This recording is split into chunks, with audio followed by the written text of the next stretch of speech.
What's going on, everybody? It is your main man, Big I. The talking to town, Mr. DETVCH.com. Mr. The guy with the huge smile, but with the bigger heart, Mr. Positivity. This episode of Meet the Candidate, I had an awesome time talking, relaxing, laughing, joking, and learning more about a candidate that's running for the U.S. Senate. Who is that? It's Kerri Evelyn Harris. Make sure you follow her at KerriEvelynHarris.com for just to see, what else she's doing and all that great stuff. The reason for this video is so you can meet the candidate. So let's hop right on to the interview so you can meet the candidate. All right, let's go.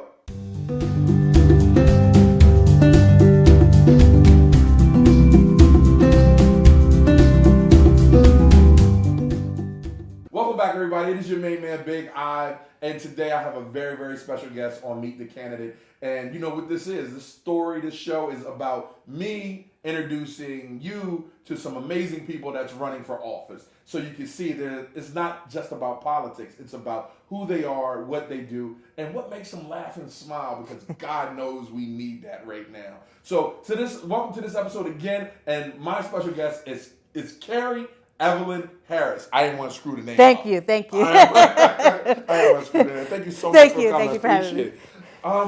So who's Kerri Evelyn Harris? Kerri Evelyn Harris. That's always a tough question, right?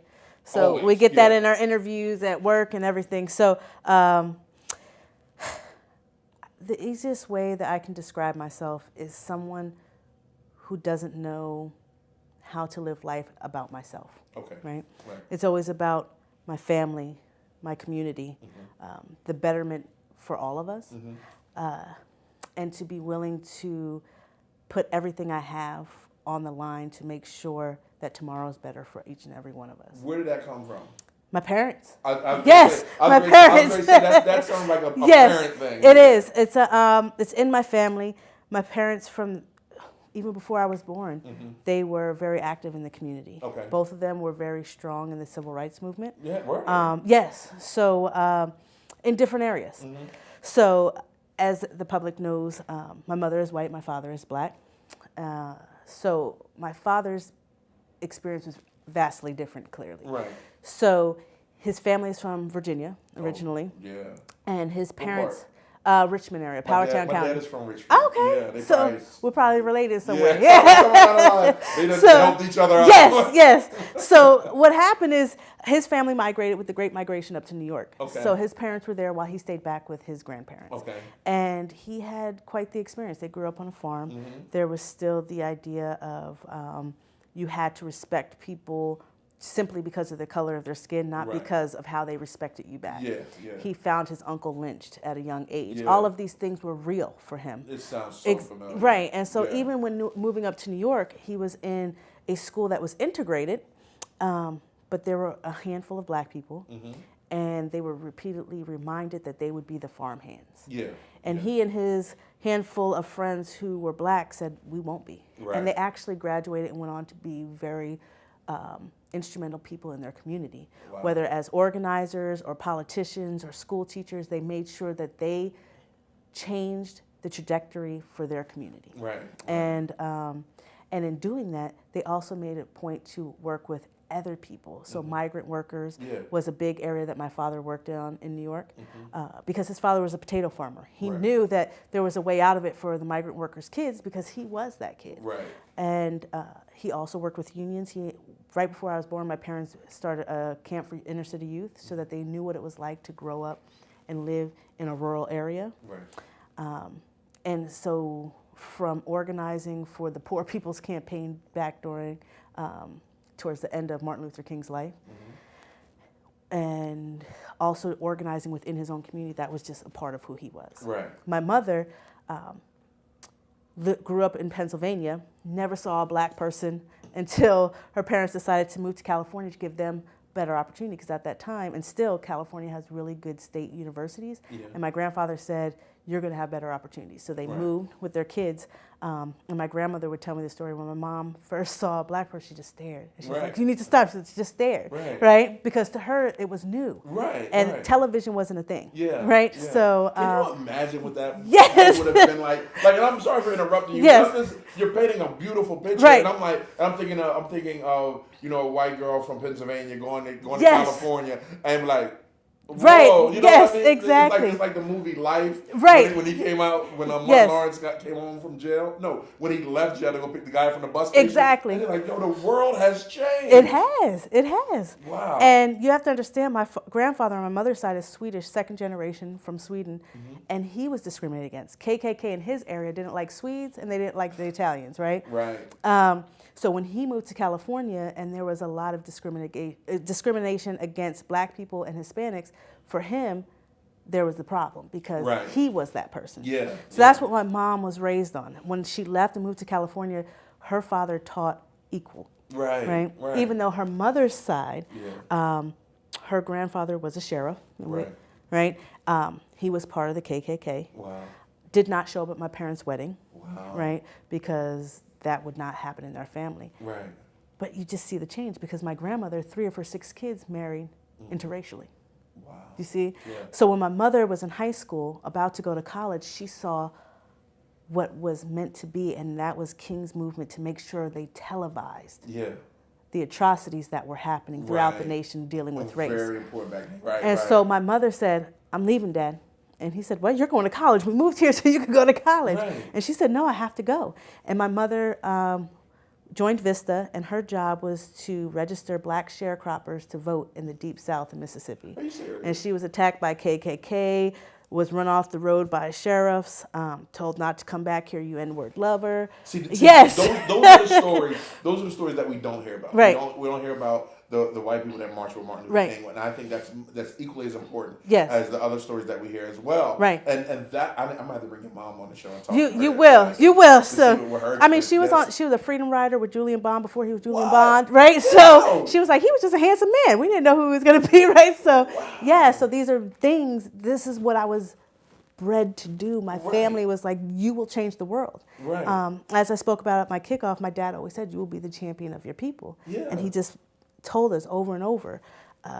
Again, as I've said, I didn't know what it was until I got older and I realized the privilege I have because I'm from 2 worlds. The privilege I have, as my father would say, look, you're light skinned. They're going to open doors that they won't open up for even my siblings. You know, we rage in colors, as all black families do.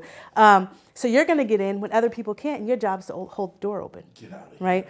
I was also told you see things from different worlds, so you can have a conversation that other people can't. So how can that, and stay right there for me. How is that going to help you with the U.S. Senate? You know, being in the Senate. So, so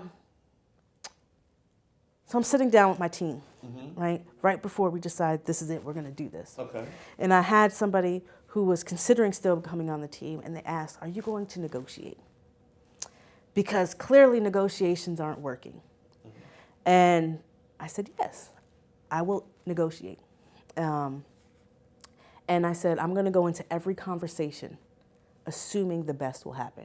Right. Once I'm in there, if it's clear that it's going to be another stalemate, then we have to change our strategy. But if I go in expecting the worst, then we'll still stay where we're at. Yeah. And I think I know that comes from the idea of coming from 2 worlds. Right. I have family members who are staunch Trump supporters.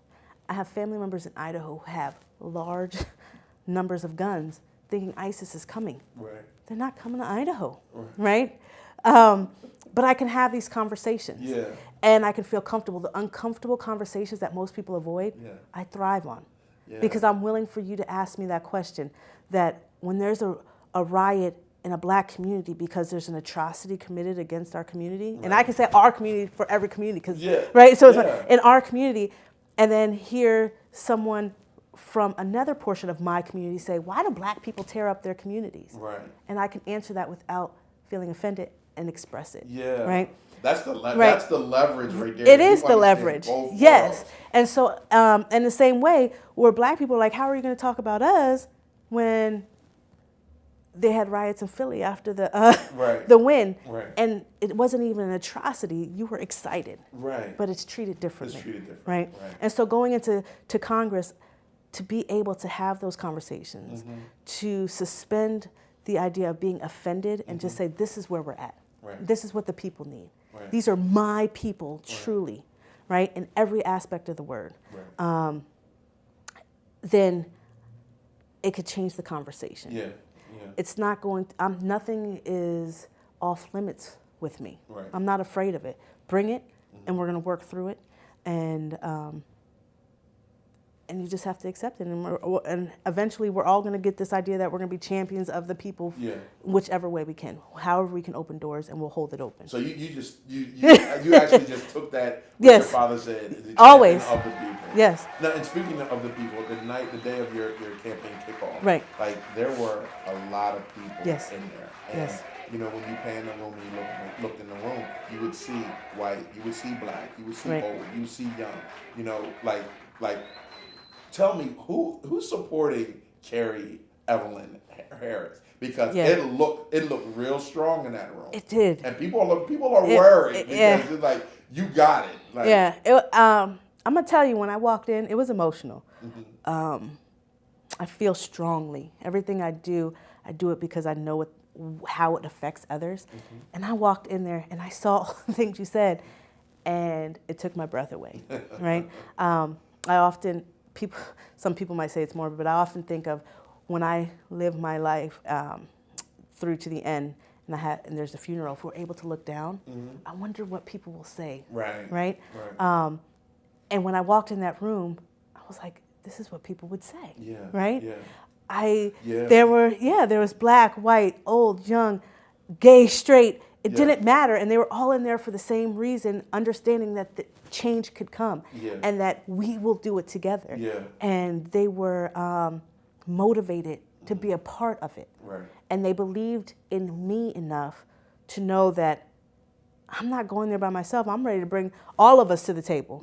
I'm just the one sitting in the chair, but I carry all of you with me, on my shoulders, on my back. I'm ready to do the work. And I saw that when I walked in that room. So who am I representing? Who is supporting me? Everyone. Everyone. You see how she answered? She answered like, this is everyone. Rap. This is rap. I gotta show up and just be for the people. That's. But that's the thing. Politicians of late have lost why they're there, and it's for the people, right? And people support me because they know it, they feel it. And it's not. I'm not saying that to be cocky. It's true. No. You know, cocky. right? Cocky is good. No, but it's the truth. I'm not afraid to answer the hard questions. I'm not afraid to say, I don't know that, but I'm gonna figure that out, and I'm gonna work my hardest to make sure it's there. I've made it a point in my organizing. I've been very hands-on. I could just meet you, but I'm gonna find the answer for you, regardless of how much time it takes. And I've made it a point to my team that we have to continue that feeling. My whole campaign, my whole team, we have to let people know we are there for each and every individual. That's why people are there. You spoke about at the campaign kickoff, you know, what it's like being a veteran. Yes. And the things that you've seen at the Air Force. Right. It looks like they're standing behind you too. A lot of airmen are standing behind you too, because they know, hey, Kerri, Kerri Evelyn Harris is great at what she does. And she's just not just a good person, but she really stands for the people. Now, how did the Air Force? How was that experience when you enlisted into the military? I love the Air Force. I love the Air Force. I do. I got medically retired because of anthrax, but if I hadn't been, I would still be in. Okay. It's how do you describe it? Anybody that's been in the military understands there's this sisterhood and this brotherhood that just transcends any other relationship. You live and you work together.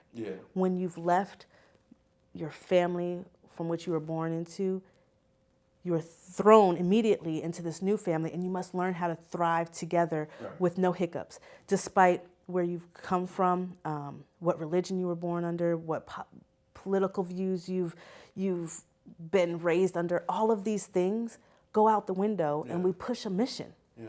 And we laugh and cry and hurt and thrive together, despite everything that America says should divide us. Right? Hold that right there. Okay. You know what's amazing about you, Carrie, and is that when you speak, you can see the passion. Yeah. You know, and a lot of politicians, and I don't even want to call you a politician. I just want to call you a servant of the people, because that's how you're moving. You're moving like, you know, I've been in this world. I've been in the military, and it sounds to me like all your life you've been thrown and been placed in areas where you had to work with people, live with people, regardless of race, color, creed. Yes. And now you're ready to take it a step further. I am. Why? So I have this thing. I always say, words without action are mute. Yeah. Right? And part of what I do as an organizer is I go and I'll meet someone randomly. I may meet you randomly at a coffee shop. And I'll say to you, what are the problems you see in your community? These are the things I'm working on. Are you interested? No, this is the issue that drives me, okay? And I work with you to figure out how to push it forward. Mm-hmm. And then if you say something's of interest to you, and then I don't get the follow through, I will come back at you and say, words without action are mute. Yeah. Let's make a difference. Right. And keep pushing you forward, because we've become too complacent. Yeah. So I was finding myself at that kitchen table also, fussing about how things could change. Mm-hmm. And while I was doing things as far as organizing, I was often saying, well, if these politicians would just do this or do that, or, you know, part of the reason why policy isn't changing is because the people's voice isn't in it. Right. Right. But then where my words were mute, right? Because I wasn't acting. And there wasn't somebody else stepping up to go forward that I could get behind and push forward. Right. So then I had to do it. Right. I had to do it. I had to be that person that took that step to make sure that the people's voices were heard. And you got a strong team behind you. Thank you. I do. And a strong support system. I do.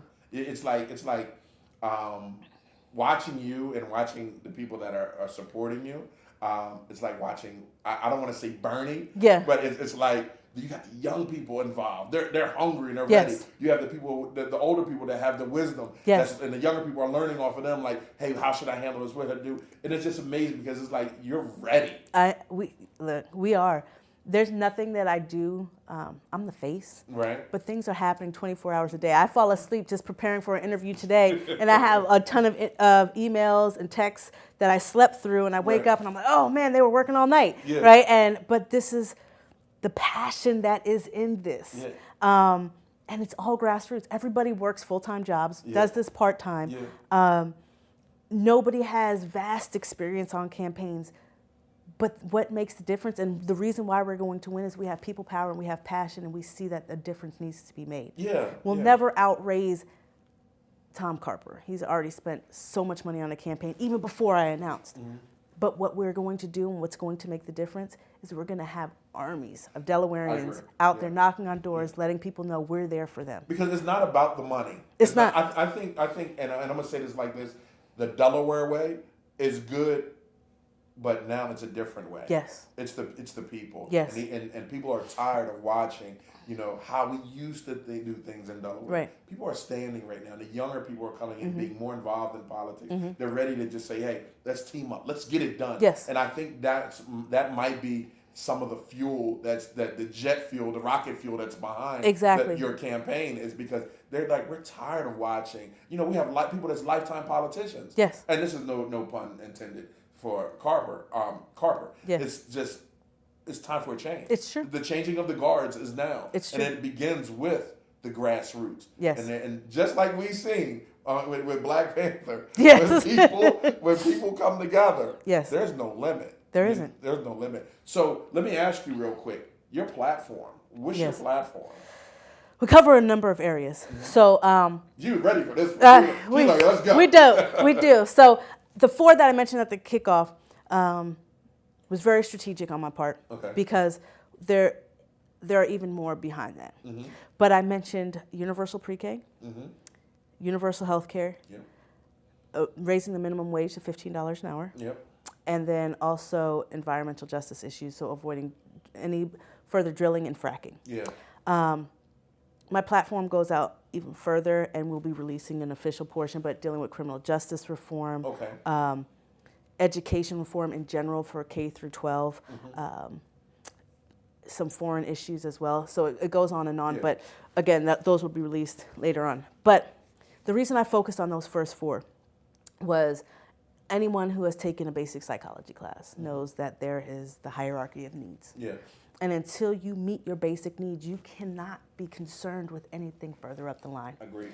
And as a community organizer, much of what I do is helping people reach their basic needs. Right. As someone who will eventually be making policy, I need to make sure people have met their basic needs so they can be concerned about other issues. Yeah. So if you have to be worried if you can pay your bills, right? Let's first start off by saying, one, not everybody is born with the same capacities. Right. So some people will be flipping burgers for the rest of their life, and there is nothing wrong with that, and that is admirable. Right. But for somebody else to judge them because they had the ability to go and get a degree and become whatever profession, we shouldn't be fighting each other in that. Right. Corporations are taking advantage of you as well. Right. But as I've said before, large corporations, we're coming for you now because there's no excuse for you not to properly pay your people. Corporations are making record profits, and the people are losing out, and that's not okay. Yeah. So, but we have to sit down with small business owners. We have to sit down with economists and figure out what that transition period would be for small businesses, and define what a small business is. Exactly. Right. So then universal health care. 2 years ago, my daughter was going into school, and it was flu season, and a little girl was throwing up from the car into the building. And the mom said, I need you to hold it together because I need them to call me at work. Yeah. Right? Yeah. I heard that so many times from different parents. Yeah. What is the problem with America when that happens? Right? To be concerned about that. Yeah. I know somebody else who has insurance through their job. They pay large premiums. They still had a $3,000 deductible. Yeah. Their child needed tubes in their ear. The doctor said if you don't get it within a certain amount of time, there's a good likelihood she'll go deaf. But they wouldn't take payments. Who has $3,000 sitting around? Right? They made a decent income, so they're considered a middle-class family, but they still didn't have it. It took negotiation after negotiation for the doctors to work with them. But that's a problem. And it goes across the board. Low income, middle class, we can't afford it. And in a nation that is supposed to be so highly developed, the fact that we act like healthcare is a privilege, not a right, is an issue. And you're not going to move up in your hierarchy of needs so long as you're concerned about that. There was a woman that passed away at UD because she didn't want to go in soon enough to get checked, and she died of the flu. The flu, because she was worried about her medical bills. That's an atrocity. Then on to universal pre-K. Currently, universal pre-K is defined as 3 and 4-year-olds, but the fact of the matter is people start putting their children in daycare as young as 6 weeks old, as soon as it's time for them to go back to work. And study after study shows the most development happens between the age of birth and 6 years old. We need to have early childhood education that is quality, that makes sure that we are preparing our kids to go through K through 12 and excel. Our nation is falling behind in education by leaps and bounds, even compared to developed countries. If we don't start catching it on the front end, there's no point in trying to change things later on. Right? And it's not because educators don't care. I have many people in my family who are educators, and the system is failing them also. It's going to like the book of Eli around. It's true. It's true. So with universal pre-K, here's the other issue. Low income to even moderate middle class, so middle class and moderate middle class are hurting from the cost of daycare. Right? You're paying $75 to $400 a week on average. I'm doing $200 See? a week. Right? And then I am not meant to do early childhood education for my children. And I know a lot of stuff, right? I'm from a family of teachers, and I just feel that if it were all up to me, my daughter wouldn't be as smart as she is right now, right? So, and so we have to be honest about what we need for our children, early childhood education. Yeah. We have to properly pay those people, and we have to make sure that the funding is there, but also the fact is we have no choice. We work hard. All of us, our kids have to be in these programs. Yeah. Let's make sure that they are well funded and they are properly developed. Yeah. And then you want to talk about reviving our economy. Put $75 to $400 a week in a person's pocket. It's either going to go to savings or it's going to go back into the economy because you're paying for other things that your family needs. Exactly. And there is no working class person that doesn't need that help. I know that's right. Right? I mean, tell me, if you put $200 back in your pocket, Oh, what I'll would be you do? good. Right? I'll I'm just saying. I'll be good. Right. Yeah. So, and then environmental justice. So there are a few of us who have those first three kind of taken care of, right? Right. And to me, most of it is luck of the draw, to be quite honest. Yeah. So for us, it's clear that we don't have time to wait to fix the environment. So for me, when it comes to drilling and fracking, that is the front line of defense, especially here in Delaware. Yeah. We have a lot of pollution still left over from DuPont that's coming up into our well systems. We don't even right? want to talk about the pollution that's going on Right. Route 9. Right? We're not going Yeah, and our water, I'm going to tell you, down in Kent County, some of the cities, you turn on the water and you're like, what is that smell? The water is brown. Yeah.